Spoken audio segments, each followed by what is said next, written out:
Thank you very much, everyone. Great honor to be here with my friend. I'm delighted to welcome President Macron back to the White House. We've been together quite often, but not that often in the White House. We honored the President, First Lady of France, not so long ago. There was a beautiful evening, and we will not soon forget it. It was a beautiful day and evening, and many fond memories. I also want to thank Emmanuel for hosting me in Paris last December after a historic election win to witness the reopening of the spectacular Notre Dame Cathedral, where you did an outstanding job in bringing it back together. That was a sad day watching that burn, and 5 years later you had it up, and it was they say more beautiful than it was before, so I think that's a great achievement. That was not easy. France is America's oldest ally. Our cherished partnership has been a force for freedom, prosperity, and peace from the very beginning. We're now working on some very interesting developments. One in particular, as you know, the war between Russia and Ukraine. In the American Revolution, French support helped us to seize our destiny as an independent nation. In the First and Second World Wars, our citizens shed blood together on the battlefields of Europe. And I'll never forget joining President Macron 6 years ago on the 75th anniversary of D-Day. That was some day. The purpose of our meeting today is to end another battle, a really horrible one, a war, something that we haven't seen since the Second World War, that is ravaging European soil, the deadliest and most destructive conflict that one can imagine. I've seen the pictures, I've seen the satellite photos and lots of other photos, and it's a horrible thing that's happening. Thousands of people are dying a week. This very day is the third anniversary of the invasion of Ukraine, which would never have happened if I was president. That was not going to happen. The horrors of this gruesome and bloody war can scarcely be overestimated. Hundreds of thousands of people, Russians and Ukrainians in particular, have needlessly died.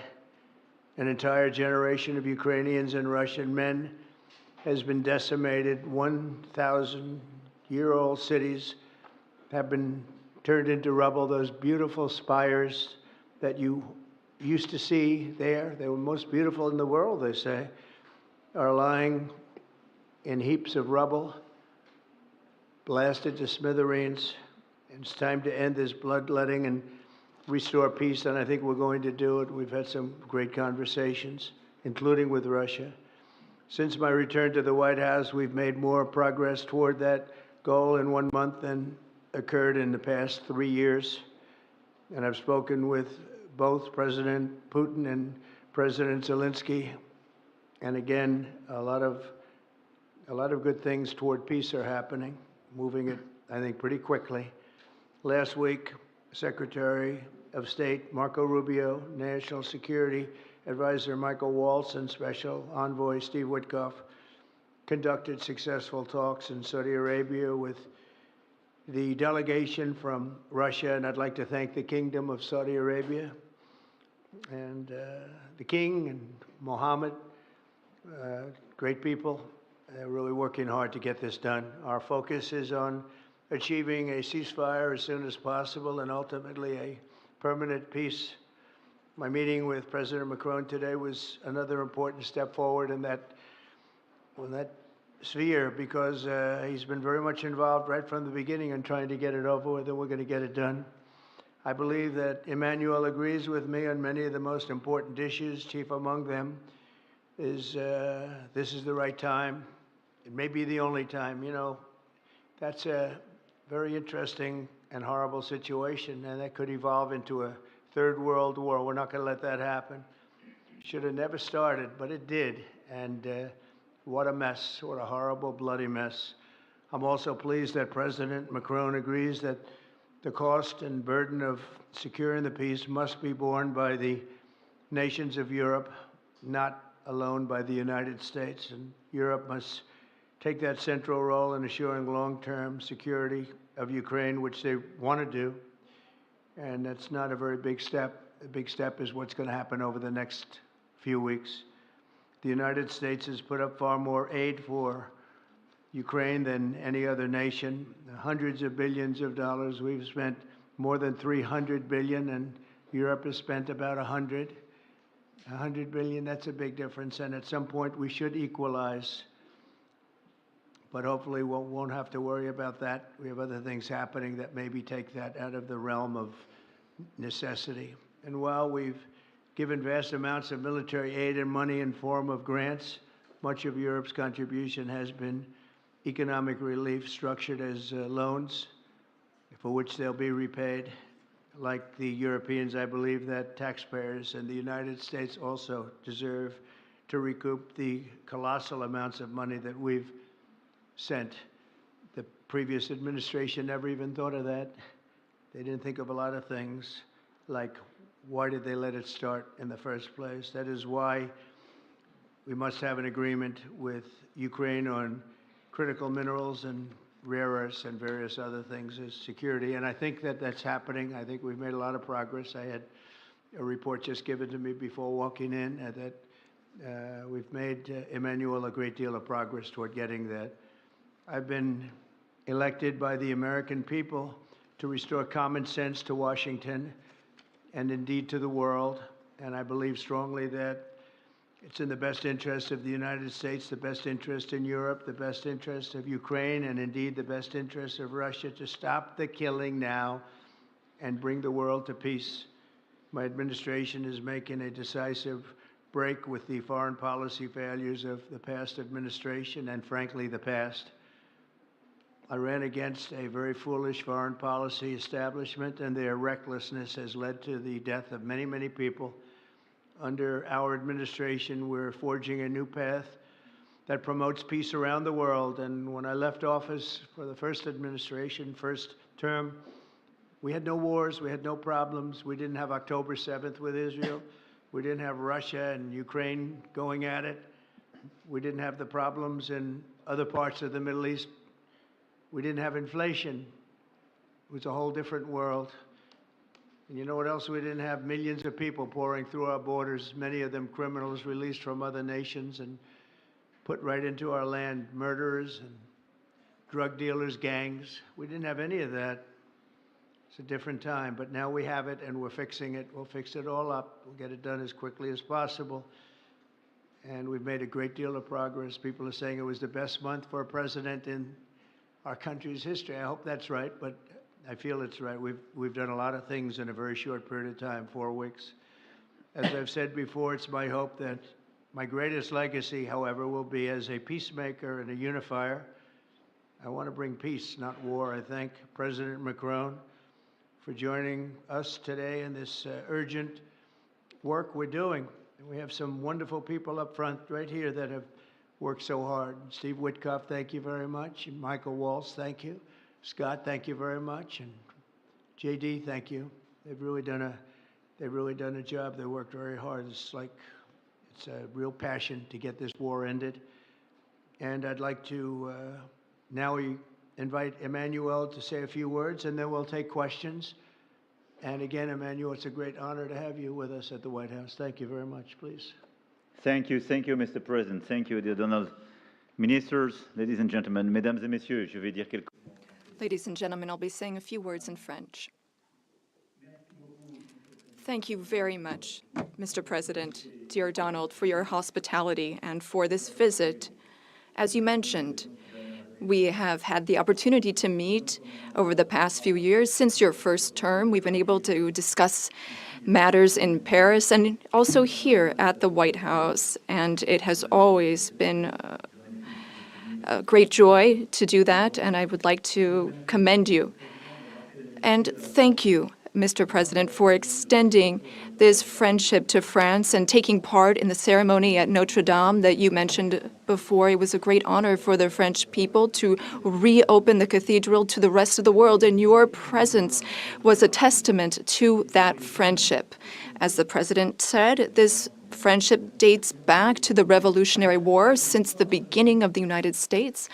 And whenever we've needed to, we've been able to come together and be on the right side. We've been able to be united to defend peace and sovereignty. namely in the two world wars that marked the 20th century, from Lafayette to Pershing and to the many Americans who landed on Omaha Beach. And we spoke earlier before, and you mentioned that one of those gentlemen was able to visit you here, one of the veterans. This is part of history which puts us in the world that we are in today. And as the President just said, there are many challenges in this world. And over the past few days, we have one main objective, which is the geopolitical situation. Mr. President, I really wish to thank you for making changes to your schedule to meet with us so quickly. I think we've made very substantive steps forward during our discussions, and this is a major step in what we're experiencing today. We had a video conference with all of the G7 leaders, which was an opportunity for us to discuss this matter 3 days after the Russian war in Ukraine, and to express our support for President Zelensky to the Ukrainian people, but also to speak and share about our desire for a lasting peace. This is what we have spoken about very forcibly over the past few weeks. We thought that this war was only going to last a few weeks when it broke out in 2022. We admire greatly the courage of the Ukrainian people. And Mr. President, I wish to thank you for this. You mentioned that there are responsibilities on Europe's side, and indeed, we have invested $128 billion in aid to Ukraine and the Ukrainians. Ukraine has been able to hold the front of our collective security. It's fought over these past few years for its independence and for its sovereignty, but also for our collective security, because I think that no one in this room wants to live in a world where it's the law of the strongest and international borders can be violated from one day to the next by anyone. Over the past few hours, and as you mentioned this, Mr. President, we've been able to see a few things take shape. First of all, allow me to commend you on your decision to work with President Zelensky and to conclude this agreement that's so important for the U.S. and Ukraine on rare earths, critical minerals, but also having substantive conversations with President Zelensky during this key phase of achieving this deal, which is a major commitment to Ukraine's sovereignty, and I think that's very commendable. We also have a shared desire to build peace. We will have this responsibility. This is 10 years after the war started in Crimea, and then we saw the events in the Donbas region and along the northern part of the country. We want to save lives. We want to bring prisoners back and bring back families and children, because there's also humanitarian tragedy affecting the Ukrainian people. We had lengthy discussions with the president, and we spoke about our desire to bring an end to conflicts, to have a truce that is measurable, verifiable, and that enables negotiation of a lasting peace, where we will discuss not only Ukraine's reconstruction, its territories, but also the security guarantees, meaning maintaining peace over the long term. As I said to the president, we've experienced peace accords that were only ceasefires without ensuring security guarantees, Minsk I and II. And we want to make sure this doesn't happen again. And I know that the president has expressed the desire to be a player for peace in the region. I've spoken with some 30 European leaders and allies in recent days. We want to bring together these allies, and share the same vision. This peace must not mean a surrender of Ukraine. It must not mean a ceasefire without guarantees. This peace must allow for Ukrainian sovereignty and allow Ukraine to negotiate with other stakeholders regarding the issues that affects it. But it is also a country in which we need to shoulder our responsibilities so that we ensure security and stability for Ukraine and for the entire region. And for us Europeans, this is an existential issue. We also spoke about these issues at length with the President. We've worked with President Zelensky and gotten to some of the details of the various phases of the negotiation. And we've also been able to speak about some of this work with our British partners to talk about deployments of peace forces on Ukrainian soil, which are part of these security guarantees. Other countries are ready to join in this effort. Solidarity and support from the U.S. will be crucial to this, and I thank you, Mr. President, for beginning to work with us on this issue. And the agreement that you are preparing to sign with Ukraine and with all of these discussions we've had are very solid guarantees that we are understood and that we have the same wish, peace as soon as possible, lasting, solid peace for everyone. And the renewal of an international situation where we are all able to shoulder our responsibilities, Europeans shouldering their responsibilities alongside their American allies who will shoulder their own responsibilities. I also wanted to be very clear, Mr. President, about Europe's commitment. We have committed to building a lasting peace. As Europeans, we have committed to being stakeholders in these security guarantees. And we are also well aware that Europeans need to do more for security in Europe, for defense in Europe, and to more fairly share the security burden that your country's been carrying for so many years. Mr. President, you know how much friendship I show towards you and I have towards you since your first term. Europe is very clear-eyed about this. We know what we need to do as Europeans, given the threats surrounding us and the responsibilities that we must shoulder. We spoke about the Versailles Agenda, which allowed the Europeans to take a historic step and increase their investments. Europeans are ready to do even more and to go even farther. And several leaders said that to me before I came here to meet you. Mr. President, dear Donald, you spoke about this peace through strength. We fully share that because we must recognize the sacrifices made by the Ukrainian people and what we owe to them. The President and I also spoke about economic matters and our desire to see more prosperity in the United States and in Europe. We had discussions which will be carried on by our teams, our ministers and secretaries, to flesh out some of those ideas. But the idea is to have fair competition and no bias within competition between our industries. Now, the American and European economies are extremely intertwined.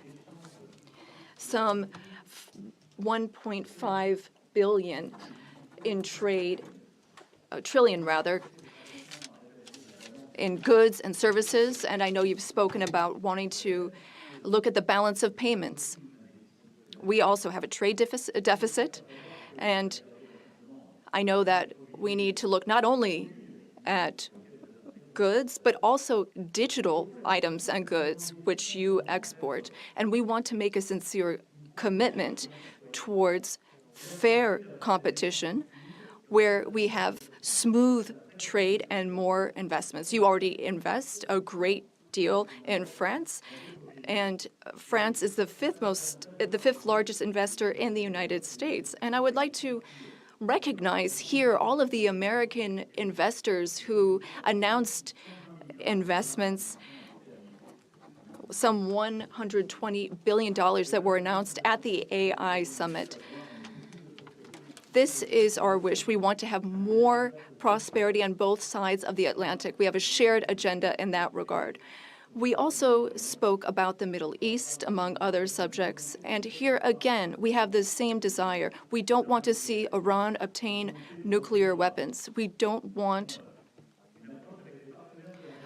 or rather, we want an approach with partners in the region that we can trust. Given Iran's nuclear activities, we want to limit its ballistic capabilities and avoid any type of regional destabilization. With respect to Syria and Iraq, we also share the same desire. We don't want to see Islamic terrorist groups resume any of their activities, because for some time our armies have very bravely been engaged in the Gulf, as you have led, and contributions have been significant and helped stability in the region. And I say this with great sincerity. France was affected by a terrorist attack in 2015, which was linked to the terrorist activity in Syria. And we are in that region at your side to work for more security. Ladies and gentlemen, we had extremely productive discussions this morning during the conference, and we spoke with our ministers and counselors and advisors. And I wish to say, after speaking with President Trump, I fully believe that there is a path forward. We share the same beliefs. We know what work needs to be done, and in the weeks to come, we will work on that. Our teams will come together in various formats to make sure that we have this solid, lasting peace with great strength. Mr. President, thank you so much for welcoming me here today. Thank you so much for these productive discussions and for your commitment. Thank you, dear Donald. Thank you, Emmanuel. Thank you very much. Okay, thank you very much. Brian, would you like to ask a question? Go ahead. Mr. President, welcome. President Macron. I just want to touch upon real quickly the Harvard poll that came out that had, thank you very much, the Harvard poll that came out had you up 9+ points, and all of your agenda that you ran on, you're accomplishing that. You got the support of the American people, including stopping the war in Ukraine. If you can comment on the latest Harvard poll, I'd appreciate that. Well, I was honored by it. It was a big poll, and it's usually a poll that leans on the other side of things, the other side of the world, so to speak. But the Harvard poll is a respected poll, and it has us not only leading, but leading by a lot, and leading on every single issue that we've talked about. And as I said, we've become the party of common sense, and I think that's a very important element now, common sense, because what's happening in the world and even in this country, some of the things that took place, many of them are now canceled, and the rest are being canceled as we speak. But we've moved very rapidly and I think very effectively. So I was honored by that poll. Thank you very much. Appreciate it. Go ahead, please, go ahead. Mr. President, you said before that you would like to see Russia. Yes, go ahead. Are there any conditions that you want Russia to meet and you meeting in Saudi Arabia, when you're meeting in Saudi Arabia with President Putin, will that happen regardless of any progress on the Ukrainian file? Yeah, I think the meeting in Saudi Arabia was a fantastic one. We met with the Crown Prince, who's a fantastic young guy. He's young, but with great imagination and tremendously respected all over the world. And he goes right to the king, and the king is incredible. Gotten to be friends with both of them very much, and they want to see this ended, and they're going all out to make sure that it is ended. I think Russia, likewise, I've spoken to President Putin, and my people are dealing with him constantly, and his people in particular. And they want to do something. I mean, that's what I do. I do deals. My whole life is deals. That's all I know is deals. And I know when somebody wants to make it and when somebody doesn't. I will say this, before I came here, there was no communication with Russia whatsoever, and Russia wasn't answering calls. They were not talking to anybody. They wouldn't talk to anybody, and people sort of accepted that as being that they want to go forward and just keep going without stop. But when I got here, one of the first calls I made was to President Putin, and we were treated with great respect, and they want to end this war. So that's a big thing, because I didn't know if I could say that, but it's a big thing. They want to do it, and the group in the front row that I introduced, they're all very active in it, and we're working on deals right now, transactions right now, and in particular, the big one is to get the war stopped, whether it's ceasefire or direct to an agreement. I'd like to go directly to an agreement, but ceasefire will always happen a little bit quicker. And every day you're saving thousands, or at least hundreds, but thousands in some cases lives. So we want to see if we can get that done very quickly. Yes, for the president, please. Thank you. Sylvie Corbett, I'm a correspondent based in Paris. Question for both of you, actually. Mr. Macron, you were one of the last Western leaders to speak to Putin before Ukraine's invasion. What advice, what recommendation could you make to President Trump to make sure that this time you can get strong enough guarantees from Putin to get a peace deal that lasts this time? And Mr. President Trump, what makes you think you can trust Putin in those negotiations? Thank you. Look, I will never give any advice to President Trump. We have friendly and trustful discussion, but my experience with President Putin is the following. Number one, I always think it's good to have discussion with other leaders, and especially when you disagree. I stopped my discussion with President Putin after Bucha and the war crimes because I considered that, we had nothing to get from him in that time. Now this is there is a big change because there is a new U.S. administration. So this is a new context. So there is good reason for President Trump to re-engage with President Putin. But my experience is the following, and I shared it with President Trump and the team. In 2014, our predecessors negotiated peace with President Putin. But because of the lack of guarantees, and especially security guarantees, President Putin violated this peace.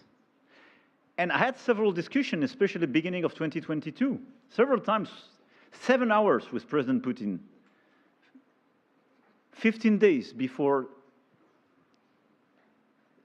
launching of the attack. He denied everything, but we didn't have security guarantees. So this is why being strong and having deterrence capacities is the only way to be sure it will be respected. And I insisted on that, and this is why I believe that the US has the capacity to do so. And this is why I think we should never say, I will never send any boots on the ground, because you give a blank check to violate any type of commitment. So I think it's good to have discussion. I think it's useful to have negotiation. I think it's super important to go to the peace. But my strong point was to say, let's try to get something first which can be assessed, checked and verified. And let's be sure that we build sufficient guarantees on the short run. And this is where we are ready to be engaged. As for France, a lot of my European colleagues are ready to be engaged. But we do need this American backup, because this is part of the credibility of the security guarantees, and this is our collective deterrence capacity. And I have the feeling that the President has this capacity. I think it's very much to the benefit of Russia to make a deal, and I feel that we'll do that. It is what it is. Again, it's a war that should have never been started. It's a war that would not have been started if I were president, but it did start, and it's at a terrible level where cities are burned down and shot down to the ground. It looks like demolition sites, a whole big pile of demolition sites, and we got to get it stopped. Too many people, too much agony. The whole culture is destroyed when you rip down some of those really ancient or near ancient buildings. It's so sad to see, but I think it's very much to the benefit of this tremendous distrust on both sides. That's why it's good that I'm coming in now, but I think it's to the very much benefit of Russia to make a deal and to go on with leading Russia in a very positive way. That's what you have to do. But I really believe that he wants to make a deal. Maybe wrong, but I believe he wants to make a deal. Yeah, go ahead, please. Next week, there's a key deadline for your Canada and Mexico tariffs. Pour les droits I believe those countries have done enough on the border to stop those from taking effect. And for President Macron, I'm wondering if you believe that this critical minerals deal with Ukraine represents a de facto security guarantee by the United States, since the U.S. would have an interest in protecting those reserves in Ukraine. Thank you. We're on time with the tariffs, and it seems like that's moving along very rapidly. We've been mistreated very badly by many countries, not just Canada and Mexico. We've been taken advantage of. We were led by, in some cases, fools, because anybody that would sign documents like they signed, where they were able to take advantage of the American people, like has happened over the last long period of time, except for a little 4-year period that took place 4 years ago. But anybody that would agree to allow this to happen to our country should be ashamed of themselves. No, the tariffs are going forward on time, on schedule. This is an abuse that took place for many, many years. And I'm not even blaming the other countries that did this. I blame our leadership for allowing it to happen. I mean, you know, who can blame them if they made these great deals with the United States, took advantage of the United States on manufacturing, on just about everything. Every aspect that you can imagine, they took advantage of. I look at some of these agreements, I'd read them at night, and I'd say, who would ever sign a thing like this? So the tariffs will go forward, yes, and we're going to make up a lot of territory. All we want is reciprocal. We want reciprocity. We want to have the same. So if somebody charges us, we charge them. It's very simple, but it'll be very good for our country. Our country will be extremely liquid and rich again. Plus, we're doing other things, as you know. We're finding tremendous waste, fraud, and abuse at levels that nobody thought possible. You're seeing what's going on. And that was also part of the Harvard poll. Do you agree with what President Trump is doing with Elon and others that are looking for the waste, fraud, and abuse? And the numbers were staggering. It was like 70% to 2%. Everybody wants to find out. They don't like it. And, you know, the radical left or whoever it may be starts screaming about the Constitution, but it has nothing to do with the Constitution. It has to do with fairness to this country.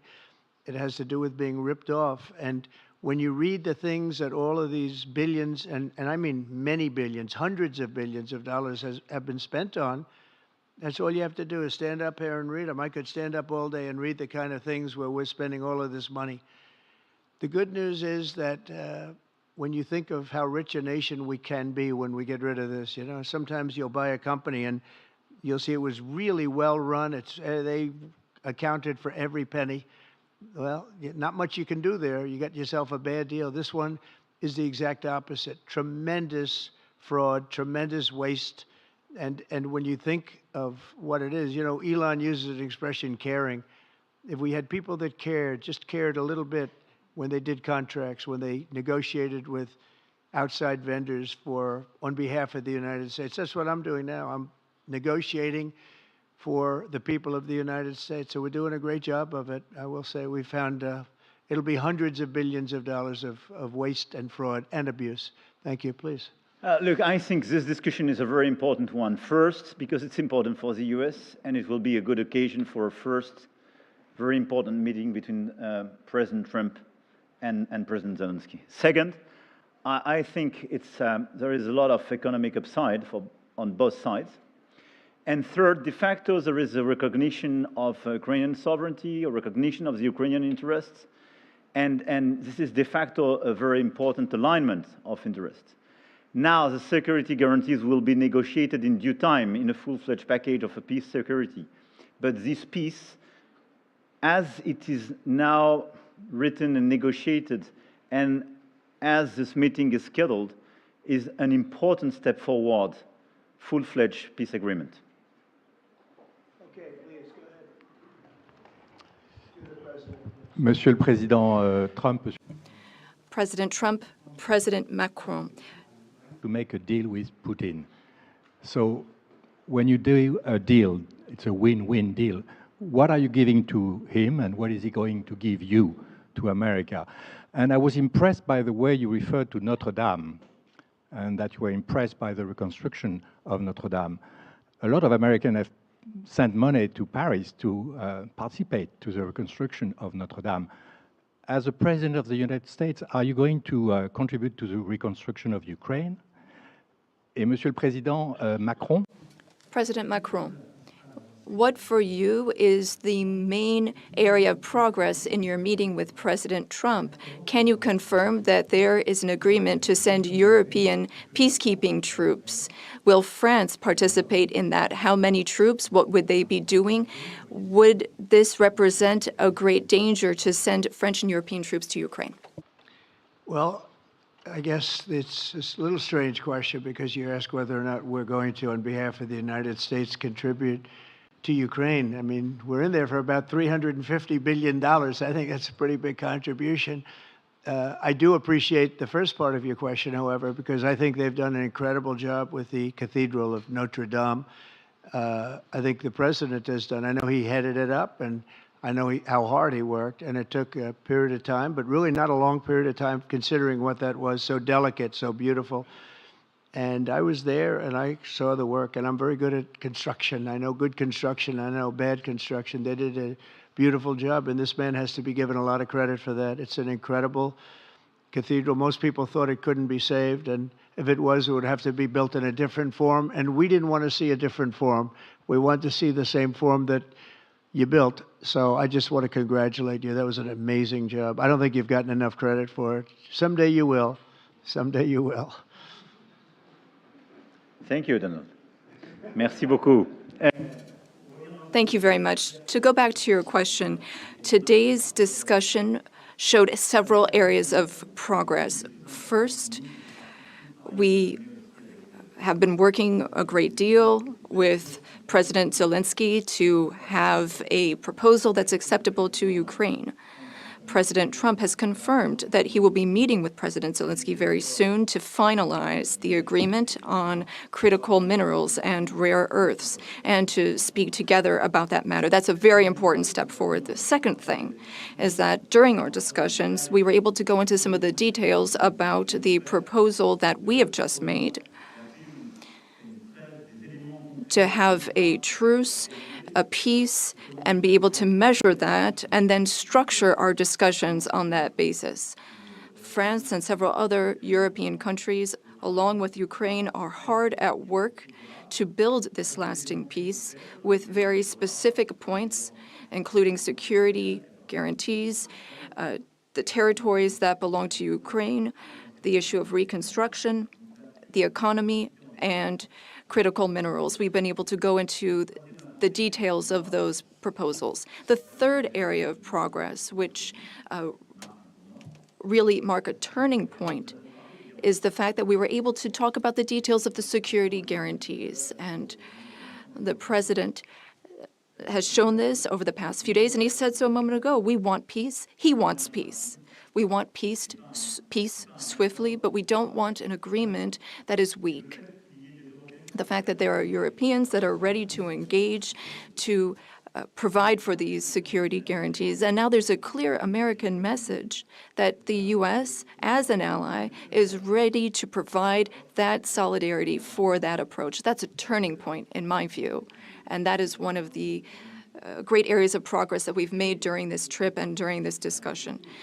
When it comes to troops, in the past, a year ago specifically, we saw a reason to talk about sending troops for strategic regions.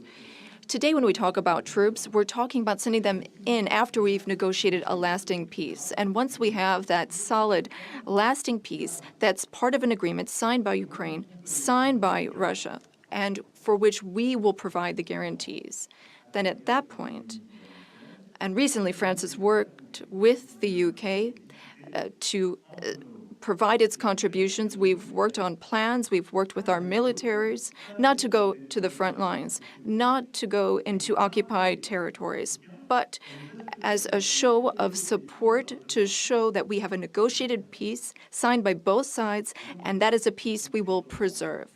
So these would be peaceful deployments of troops, not for combat. These would be deployments of an assurance force. They would be limited, but they show solidarity. I've also spoken with all of our allies, and there are European and non-European allies who are ready and willing to take part in that effort. Countries have helped Ukraine maintain its military capabilities in terms of the number of soldiers it has, equipment, whereas others have provided logistical support on the ground. The question is whether or in what form the U.S. will contribute. And during our discussions, and during the discussions with Russia, we've understood that this would be acceptable to Russia, and that's a very important area of progress. And that means that in this context, the Europeans will shoulder their part of the burden, their share of the burden. We have a strong alliance that we've built over the decades. We have our solidarity, and we have deterrence capacities. What does it mean? Would it be dangerous? If there is an agreement signed by Ukraine and Russia, thanks to the efforts of President Trump, and if we provide the guarantees and Russia violates the agreement, then it would be in conflict with everyone who is engaged in the peace process. And that is a change. That was something we did not see in the past. That's not what we saw in 2014. So that is the real change that we're marking. We have this deterrence capacity on the American side. We have the capacity for engagement on the European side, and that's something we're going to continue working on together. It's not dangerous, but it's credible. It's less dangerous than things that could happen in the long term. And I think this is what we need to do to ensure security. And I say this very clearly. We're also talking about security for Europeans. I've been saying this for weeks now. If we do not guarantee the security of this territory within Europe, then how can we guarantee our own security for one and all? We live just 1,500 kilometers from Ukraine, and the Germans and Polish are even closer. So our collective security is important. We need to answer this call for Europeans to be more engaged, and Americans will be there still in solidarity. Europeans are working for their collective security, but I really think this was a turning point today in our discussions. Emmanuel, thank you very much. Great job, and it's been wonderful being with you. Say hello to your beautiful wife, and we will see you again soon. We'll be speaking often. We'll get this thing worked out. We're going to get it done. So important, and great job. Thank you.